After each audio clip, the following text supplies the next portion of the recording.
विधानसभा reporter Hindi dictation गति 140 शब्द प्रति मिनट। Be ready.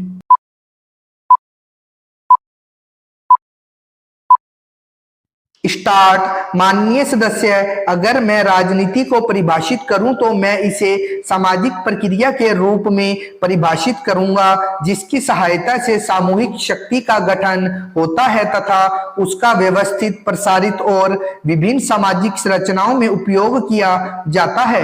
यह विशिष्ट सामाजिक प्रक्रियाओं और संरचनाओं में निहित है। यह स्थिति उस समाज में होती है जहां असतत आर्थिक और सामाजिक व्यवस्था होती है।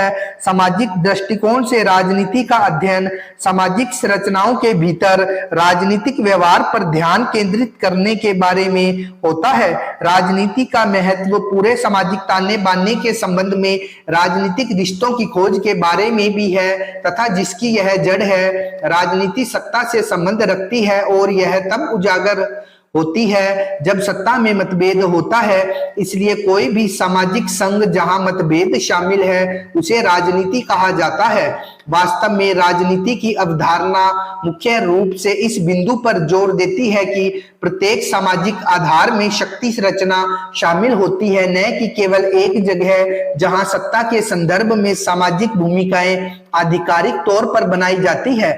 जैसा कि हम सभी जानते हैं कि सामाजिक जीवन के हर पहलू में शक्ति संरचनाएं शामिल है और इस प्रकार राजनीति को राजनीतिक नेताओं का एक छत्र राज नहीं माना जा सकता। इसकी बजाय कोई भी प्रक्रिया जिसमें दूसरों पर शक्ति नियंत्रण या समाज में मजबूती शामिल है वह आदर्श रूप से राजनीति है। दूसरे शब्दों में राजनीति सिर्फ राजनेताओं के लिए ही सीमित नहीं है बल्कि इससे भी कहीं अधिक है। राजनीति को एक दिमागी खेल के रूप में भी परिभाषित किया जा सकता है जहां समाज के प्रमुख वर्ग समाज के कमजोर वर्गों या किनारे पर बैठे लोगों पर शासन करने की कोशिश करते हैं। हम अक्सर लोगों को यह कहते हुए सुन सकते हैं कि वे राजनीतिक खेल खेल रहे हैं। राजनीति या राजनीतिक खेल खेलने से तात्पर्य किसी के लक्ष्य को समझने के लिए जोड़ तोड़, चतुराई या गलत तरीकों का इस्तेमाल करना होगा। ज्यादातर नकारात्मक अर्थ इससे जुड़े होते हैं और इसमें सभी के लिए अच्छा सोचे बिना स्वयं का हित शामिल है। राजनीति तब तक ही अच्छी है जब तक यह सभी के सामान्य हितों की रक्षा करे और यदि ऐसा नहीं है तो इसे कम से कम दूसरों के हितों को नुकसान नहीं पहुंचाना चाहिए। लेकिन शायद ही कभी ऐसा होता है कि अक्सर लोग दूसरों को अपने वश में करने और शीर्ष पर खुद को स्थापित करने के लिए भेड़ चाल का हिस्सा बन जाते हैं। राजनीति सीखने की बजाय मुझे लगता है कि लोगों को नैतिक मूल्यों और गरिमा को सीखना चाहिए ताकि वे खुद के जीवन को स्थिरता से जी सकें। तो दुनिया वास्तव में सभी के लिए शांतिपूर्ण स्थान बन सकती है। भले ही आप किसी भी क्षेत्र से हो, मानव संबंधों को महत्व देना और मानव जाति को पोषित करने के लिए सभी छोटे बड़े हितों से ऊपर उठना महत्वपूर्ण है।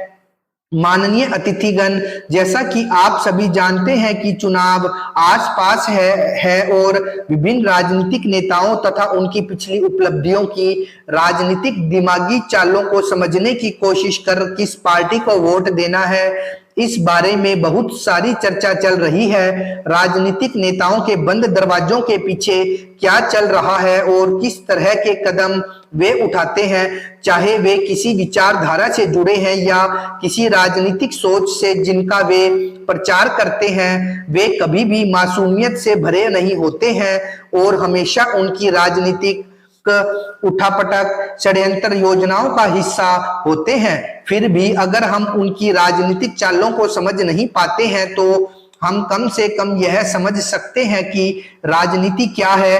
क्या यह सिर्फ विधिक निकायों के दायरे तक ही सीमित है या उससे परे है? यदि मैं हमारे अपने देश की बात करूं यानी भारतीय राजनीति की बात करूं तो यह विभिन्न स्तरों पर भारत के प्रशासन और शासन के साथ राजनीतिक दलों के कार्यों को संदर्भित करती है, जैसे पंचायत स्तर, जिला स्तर तथा राज्य के साथ ही राष्ट्रीय स्तर। राजनेता वह व्यक्ति होता है जो व्यावसायिक रूप से राजनीतिक ज्ञान के क्षेत्र का हिस्सा है। आमतौर पर ऐसा माना जाता है कि वह अपने लोगों पर सकारात्मक प्रभाव डालता है। आमतौर पर यह कहा जाता है कि राजनीति सरकार की तकनीक और कला का हिस्सा है। जैसे किसी व्यक्ति द्वारा प्रस्तावित हर विचार के पीछे एक इरादा होता है, वैसे ही राजनीतिक विचार भी कार्यान्वयन के उद्देश्य से आते हैं। हालांकि कई लोग इसे नकारात्मक सोच के साथ समझते हैं। इसमें सत्तारूढ़ सरकार की राजनीति को प्रभावित करने या उस मामले के लिए सत्ता में रहने की ऐसी गतिविधियां शामिल है जिसमें कानून बनाने की प्रक्रिया और नीतियां भी शामिल है। भारत के महान आध्यात्मिक नेता यानी महात्मा गांधी ने राजनीति के क्षेत्र में नैतिकता की भूमिका के बारे में बात की थी। उन्होंने कहा कि नैतिकता रहित राजनीति बिल्कुल वांछनीय नहीं थी। जिन सिद्धांतों पर उन्होंने जोर डाला वे नैतिक सिद्धांत थे। राजनीति से संबंधित उनके सिद्धांतों के अनुसार सच्चाई हमारे जीवन में सत्तारूढ़ कारक और साथ ही आत्म शुद्धिकरण तथा नैतिकता भी है। हम सभी जानते हैं कि गांधी जी की राजनीति अहिंसा और निश्चित रूप से सत्य के सिद्धांतों के साथ जुड़ी हुई थी। उन्होंने भारत के लोगों को अपने सत्तारूढ़ नेताओं की नैतिकता के साथ जोड़ने करने के लिए भी आह्वान किया था। सच्चाई के प्रति पूरी तरह से समर्पित होने के कारण उन्होंने दृढ़ता से सभी के जीवन में नैतिक मूल्यों और सिद्धांतों की भूमिका को बरकरार रखा। उन्होंने यह भी माना कि धार्मिक मुद्दे मृत्यु के जाल की तरह हैं, क्योंकि वे एक आदमी की आत्मा को मार देते हैं। उन्होंने एक बार कहा था कि मेरे लिए धर्म के बिना कोई राजनीति नहीं है तथा न ही अंधविश्वासों का धर्म या अंधा धर्म जो नफरत करता है और झगड़ा करता है, बल्कि धर्म सहनशीलता का दूसरा अंग है। आमतौर पर राजनीति को एक गंदा खेल माना जाता है जहां लोग पूरी तरह से स्वार्थी हितों से प्रेरित होते हैं और दूसरों के हितों को भी महत्व नहीं देते हैं। यह लोगों को नैतिक रूप से अहंकारी बनाता है। हालांकि अगर राजनेता अपनी भूमिकाओं और जिम्मेदारियों को मानना शुरू कर देते हैं तो राजनीति शब्द नकारात्मक पहलुओं से जुड़ा नहीं होगा। लोगों के कल्याण के साथ साथ राष्ट्र तथा राज्य के संबंध में कोई भी बिगड़ा राजनीतिक खेल नहीं होकर रचनात्मक दिमाग होना चाहिए।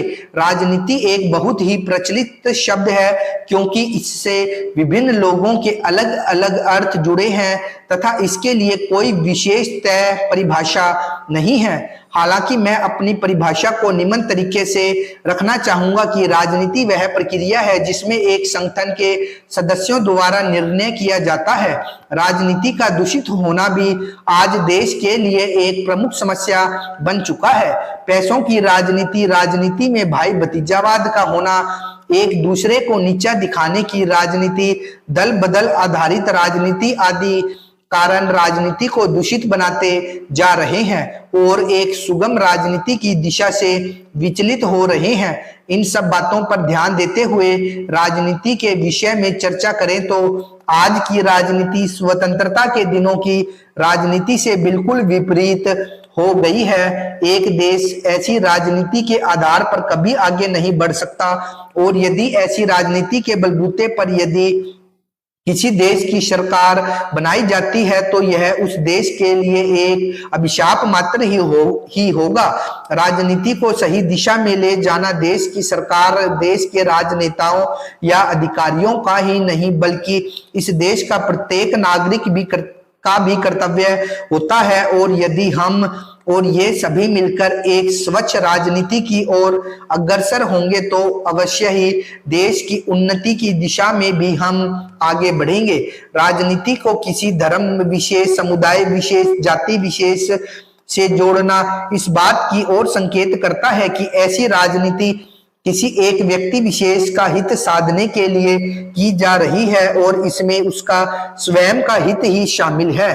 जबकि राजनीति इस तरह से की जानी चाहिए कि उसमें किसी एक व्यक्ति का ही नहीं वरन संपूर्ण देश के नागरिकों का हित सम्मिलित होना चाहिए।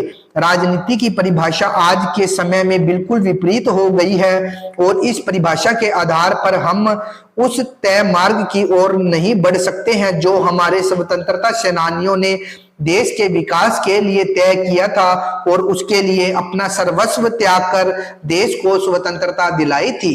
स्टॉप।